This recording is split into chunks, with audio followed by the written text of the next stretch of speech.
नमस्कार, मी सुनील मधुरे. आपण पाहतात STP 125 न्यूज चॅनल. आपल्यासोबत आहेत देगलूर बिलोलीचे आमदार जितेश अंतापूरकर, एक तरुण आमदार.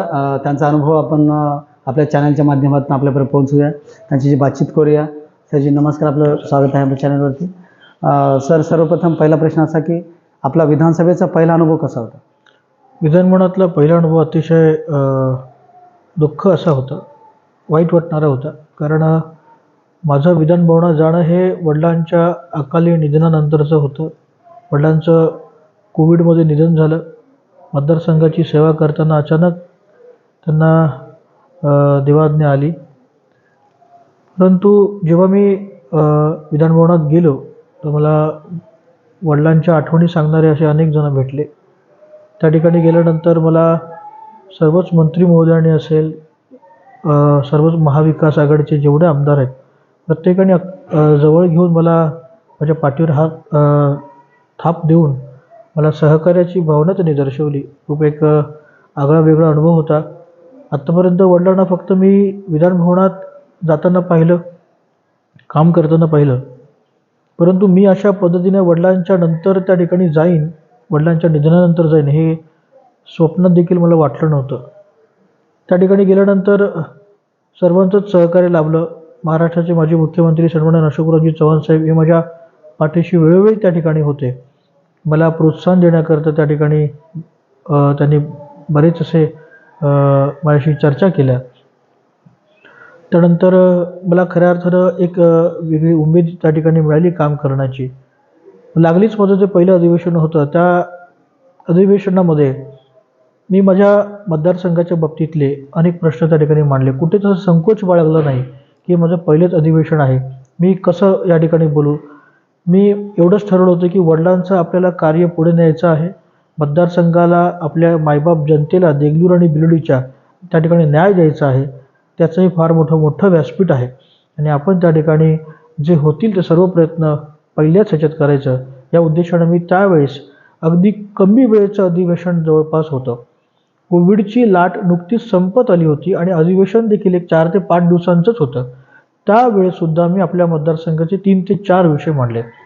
त्यात मतदारसंघात ते भोगरडाचा विषय होता, शेतकऱ्यांचा विषय होता, तसेच काही सामाजिक प्रश्न होते. अशा अनेक प्रश्नातून मी त्या ठिकाणी मतदारसंघातल्या प्रश्नांना वाचा फोडण्याचा मी त्या ठिकाणी विधानभवनातल्या पहिल्या अधिवेशनात मी प्रयत्न केला होता. दुसरा प्रश्न असा की जे सध्याची परिस्थिती आहे विधानसभेची कशी आहे आणि पुढच्या निवडणुकीकडे आपण कसं पाहता? हे पहा, विधानसभेची तयारी म्हणून नाही, निश्चितच आज आम्ही गेले अनेक वर्ष झालं या भागाच्या मातीतल्या जनतेची आम्ही सेवा करत आहोत. आम्हाला या भागातील जनतेवरती पुरेपूर विश्वास आहे.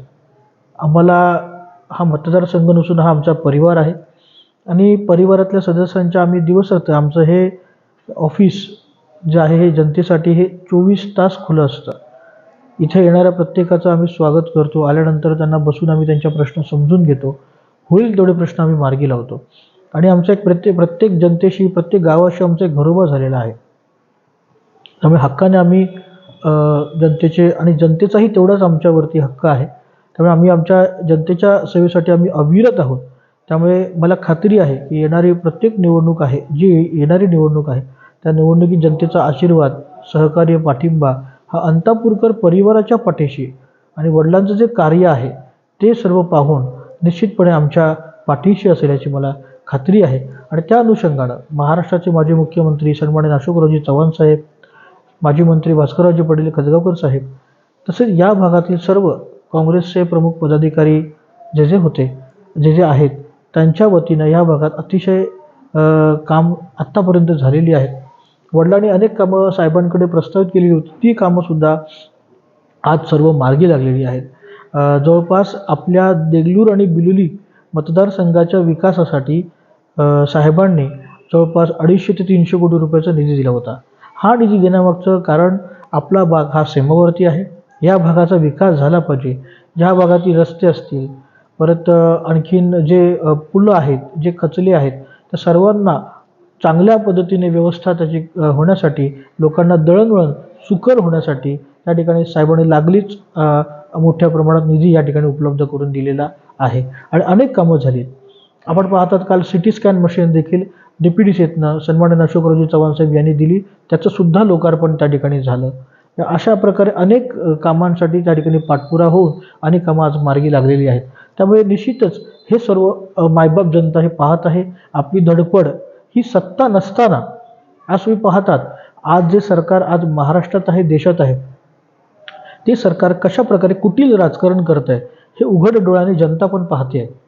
जनता ही सुजाण आहे साहेब, जनता ही बघते, जनतेला गृहीत धरू नये माझं म्हणणं असं. त्याच्यामुळे जनता हे पाहते की कुठल्या प्रकारचं राजकारण आज होत आहे आणि त्यामुळे निश्चितच येणाऱ्या काळामध्ये येणाऱ्या दिवसांमध्ये जनता ही आपल्या काँग्रेसच्या महाविकास आघाडीच्या पाठीशी खंबीरपणे राहील याची मला खात्री आहे. कालची बेलोलीची मार्केट कमिटी परत आपल्या नेतृत्वात काँग्रेस पक्षाची ताब्यात राहिली, तर या संदर्भात आपण काय निश्चितच मी तुम्हाला एकच सांगू शकतो की शेतकऱ्यांचा आणि जनतेचा विश्वास हा काँग्रेस आणि महाविकास आघाडीवरती आहे.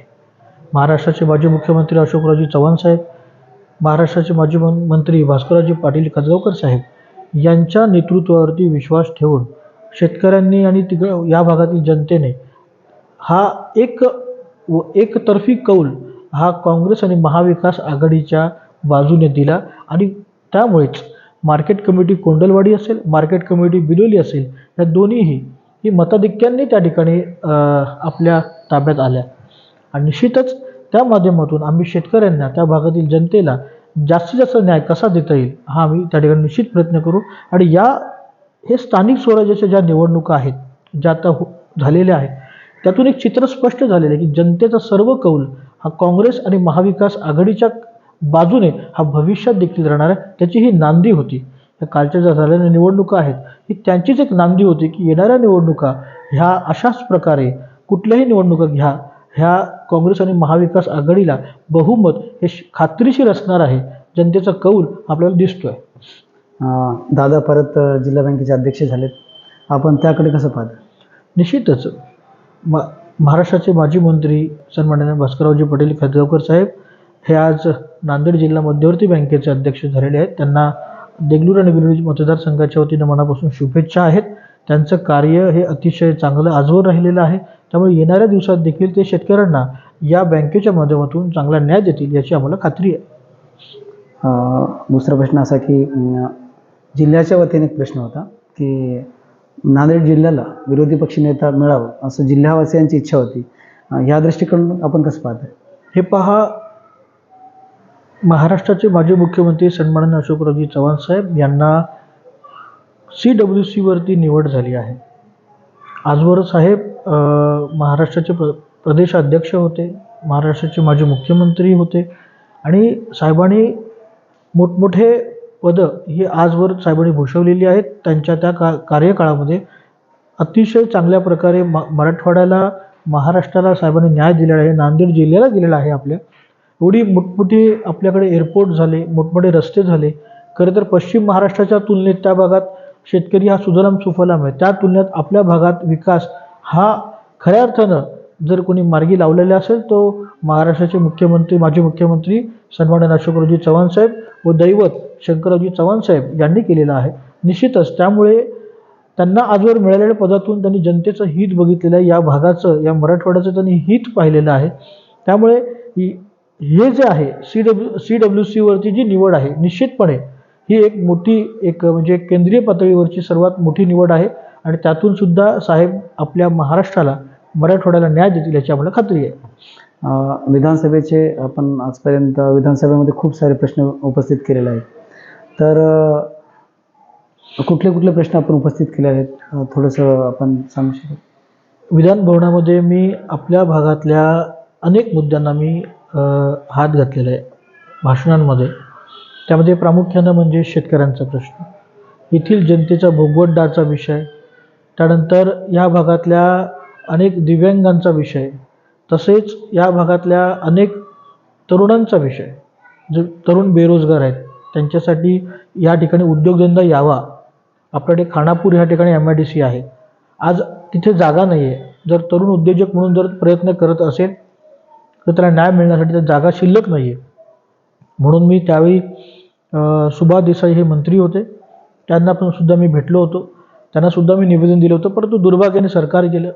आज त्या ठिकाणी उदय सामंत जे आले आहेत त्यांनासुद्धा मी भेटून निवेदन दिलं आणि त्यांनासुद्धा विनंती केली की माझा हा मतदारसंघ सीमावर्ती भाग आहे, इथे मोठ्या प्रमाणे व्यापाराला चालना मिळते, त्यामुळे या ठिकाणी देगलूर या ठिकाणी MIDC मध्ये जागेची वाढ व्हावी आणि बिलोली या ठिकाणी नवीन MIDC देण्यात यावी याची सुद्धा मागणी त्या ठिकाणी केलेली आहे. त्यावरती त्यांनी सकारात्मक असं उत्तर दिलेलं आहे, प्रतिसाद दिलेला आहे आणि निश्चितच मला खात्री आहे की आपल्या भागाच्या विकासासाठी आपल्याला MIDC लवकरच मंजूर होईल याची मला खात्री आहे. त्यासाठी आम्ही लागतील ते सर्व आम्ही प्रयत्न करायला तयार आहोत.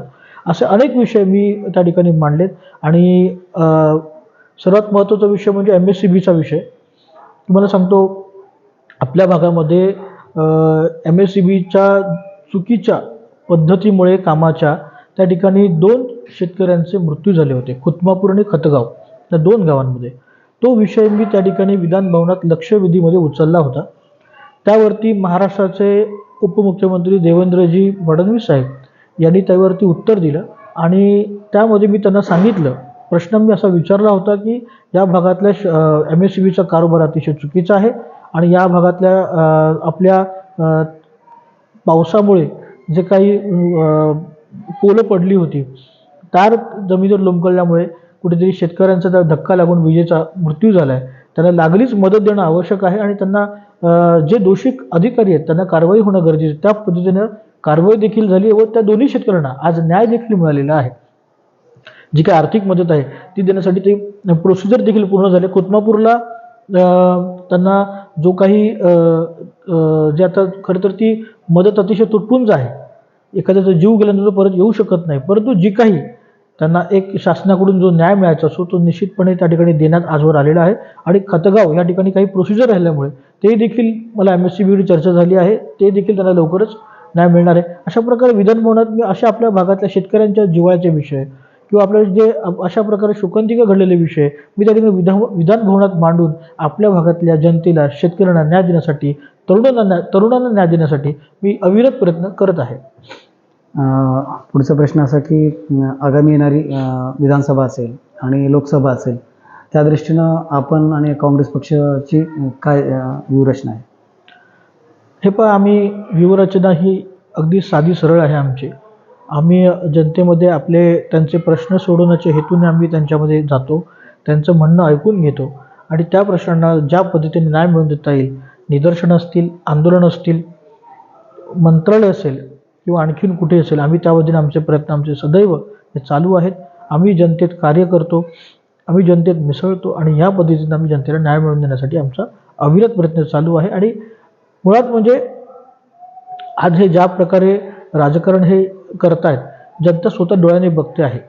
आज तुम्ही बघताय जे वातावरण तयार झालं आहे ते जनता हे डोळ्याने बघते. त्याच्यामुळे निश्चितच कुठेतरी काँग्रेसचे माणसं आहेत, कुठे तोडाफोडीचं राजकारण न करणं, कोणाला भेदाभेदी न करणं, कोणाला चुकीचं न बोलणं, ह्या पद्धतीतून जे राजकारण आहे हे काँग्रेसची एक चांगली पद्धत आहे, महाविकास आघाडी चांगली पद्धत आहे. त्यामुळे जनतेचा कौल हा उद्या भविष्यात काँग्रेस आणि महाविकास आघाडीच्या बाजूने असेल याची मला खात्री आहे. पुढची आपली विधानसभेत येणारं अधिवेशन, ह्यावर कुठल्या प्रश्नावर फोकस राहील? अधिवेशनावरती कुठल्या प्रश्नावर आपला फोकस असेल? निश्चितपणे आता जेवढे विषय आपल्या मतदारसंघातले मी घेणार आहे, जे कोणते प्रश्न माझ्याकडे निवेदनं प्राप्त झालेले आहेत, त्या सर्वच प्रश्नांना मी उद्या विधान भवनात वाचा फोडणार आहे.